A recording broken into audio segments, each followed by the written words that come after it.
category, and it's good to see. Well, here we go. It's KUS is world rank number 8 in the heavyweight category, and ZHENG is world rank number 7 in the minus 73 category. And of course, we've Taekwondo, as we've possibly may know, that they do play around with categories from time to time, and sometimes you know, there are more categories at Olympic level. They double up the category, they halve the categories, so people have to fight sometimes out of their natural weight, and that's what we have here. We only have the 4 categories per sex, and that can be difficult, can't it, Mohammed, when you're forced to fight. You know, I remember seeing Taylor, like, you know, he looked as if he was struggling in the weight category. He had to drop some weight at the European Games. And you know, sometimes it can be difficult for athletes to do that. Yeah, it can be difficult to do, to drop weights. But the likes of Taylor and the others are really professional with their weight, and they always try to be around the weight margins, and then yeah, it can be tiring from time to trying to lose a lot of body mass and make weight. But with the GB athletes, they're really professional, and they do the best that they can to always stay around the weight category. Yep, and it's always fascinating sometimes in these competitions that you do see people. These are 2 athletes from different weight categories. That KUS is slightly the bigger athlete. You can just possibly see there. She's usually you get the. You know, it's an interesting comparison. You know, you get the bigger athlete who's possibly a little bit stronger, is big, but the other one's usually a little bit faster. So you then there's no real advantage. You got a better mix and match in there, haven't you? So it's all about the weight category can vary in both cases. It's got its advantages and disadvantages, but that's what makes it more exciting. It certainly does. So far, quite tactical here early on. These 2 have not fought against each other before, so they definitely are feeling each other out a little bit and just seeing what the other athlete has got. Obviously, they both know that the opponent's a world-class athlete. There's no doubt about that. And there's a lot of different styles out there. Absolutely, as you can see, ZHENG's creeping into the distance, and she does that quite a lot.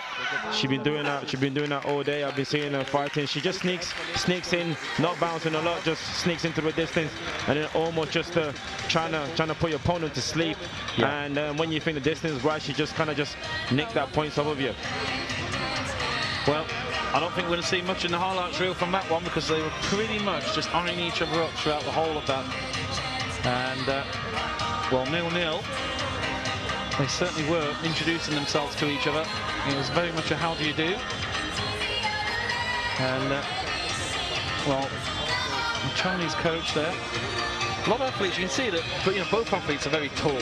Yeah. And you're seeing that more and more in the sport, aren't you? You're starting to see taller and taller athletes coming in. Absolutely. Since the electronic system has come on board, we're starting to see tall players. As we know, before traditional Taekwondo, we used to see a lot of, you know, smaller athletes, faster, more explosive.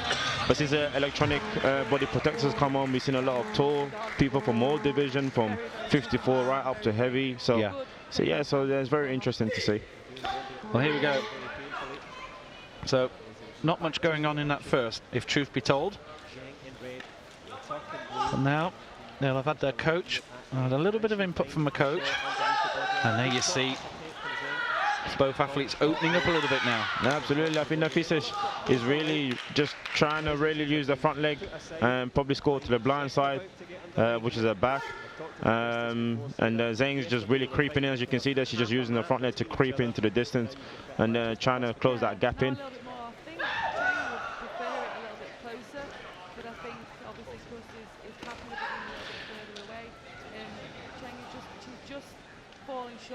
So here we go again, ZHENG again, just creeping into that distance, making it difficult for NAFIA with her distance. And NAFIA just cancelling her out with her front leg. So at the moment, they're both trying to cancel each other out with their front legs. I think probably if one of them could probably open up, probably they can use the right leg to go underneath. That could be an option. I've not seen any of the girls' punches yet. That could be another option too. But as always, as we know at this stage, it's always going to be cagey, trying to cancel each other out really. Well, it's definitely tactical, and they've certainly opened up a little bit more, but the official here, Taekwondo is a sport about contact and going forward and they could both receive a Kyung-go here. I'm sure the referee's been a little bit kind. I've certainly seen a few referees who'd be in there now saying I'm not happy with this, because they're really not making a move at the moment. Yeah, absolutely. Some refs likes to get the game going and giving Kyung-gos and seeing the reaction of both players. Yeah. Yeah, but I think this referee's being fair, just allowing them to fight. Yeah, well, or not fight, as the case may be. There's not a lot of fighting going on here. We've got to say they've. Oh well, that was good. That was a good move there. And okay, we finish with no score, but at least towards the end of that, and you know, we do see this pattern sometimes. And you know, we were talking about just pre-show that sometimes when the ladies go to it, sometimes they get a little bit nervous early on. Yeah. And then in the third, you just see them pile every move in the book out. And yeah, absolutely. Even the male category, it happens too. You know, I think here it's different, because I'm seeing ZHENG now. She's being cautious more than what she was in the opening rounds. She was going for it. She was opening herself up and taking risks. But I think now at this stage she's just being cautious. Yeah. Not trying to concede anything. And NAFIA is she's doing exactly the same thing, cancelling around with her front leg too. Yeah. So yeah, this is going to bound to happen when you get to this stage. Yeah. You've seen a few of the moves there. Wasn't much, to be honest, in that second period.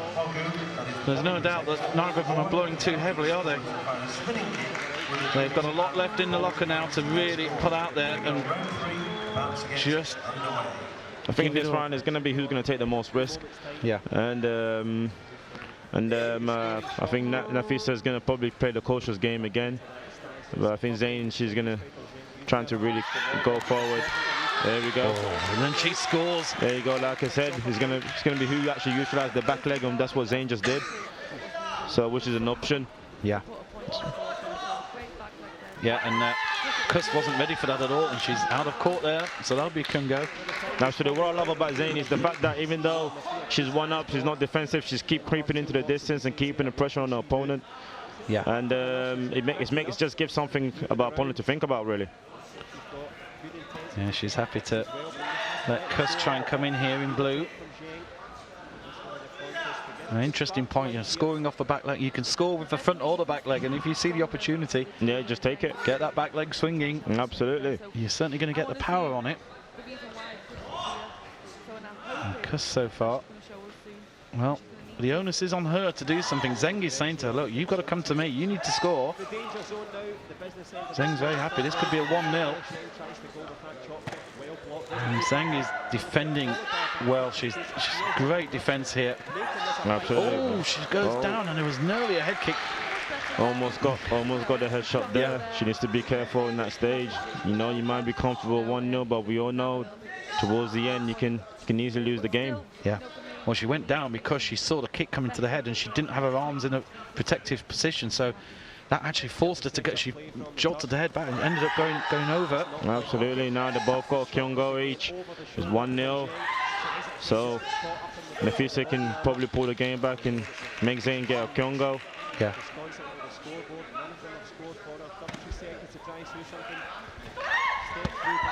Last 30 seconds.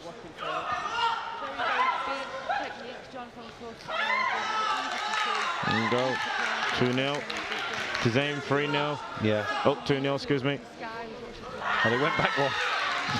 I think they awarded it as a spin, but it wasn't, of course. No. So they corrected it very quickly.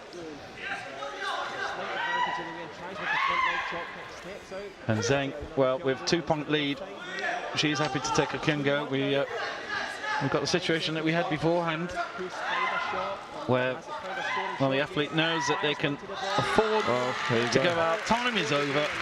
And in fact, she was given a head kick right at the very end. I didn't see that, did you? No, I didn't.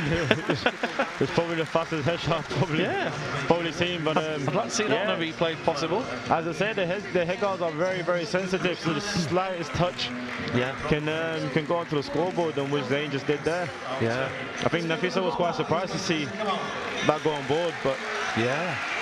Well, there you go, a little flick right at the end. So you look at the score and you think 5-1, she won quite comfortably. And we've just seen a total different fight there, haven't we? That was so tactical. Absolutely, absolutely. But ZHENG's done really well. You know, she's been keeping the pressure on NAFIA. You know, she's been pushing, she's been sneaking into the distance, and yeah, she's she's really dominating games at the moment, and she's been doing it throughout the whole days, and it's really, really good to see. Well, she progresses through to the final, and she's going to be a tough cookie to beat in that final. The second semi-final is coming up, and there's a little bit of home interest coming there, so we might get a bit of cheering in the crowd. Bianca Wortman, the world champion, is due up next. Athletes depart. We've just seen ZHENG SHUYIN of China beat NAFIA KUS of Turkey by 5 points to 1. And there we see there's a group of, what do you call a group of mascots? What's the term for them? There's a number of them there. I'm sure they'll expand. I'm sure there was only 2 last year. There's about 4 there now. They're multiplying over there. The crowd here are having a great time. There's always a good crowd here in Manchester. And Saturday night is always a special night. And you know, women's taekwondo really has moved forward in Great Britain. Let's just have a quick look at the highlights here of this particular bout. Not a lot of them, if truth be told. There was the kick we just saw from Shun that scored. And here's there's the attempted head kick, but missing by a little margin there from ZHENG.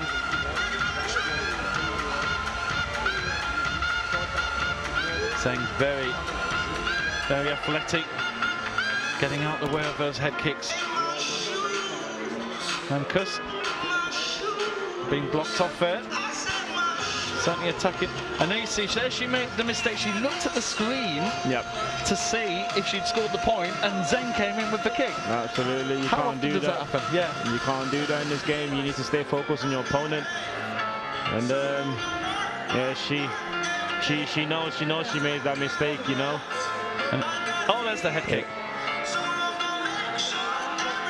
There's the head kick. So it was a valid head kick.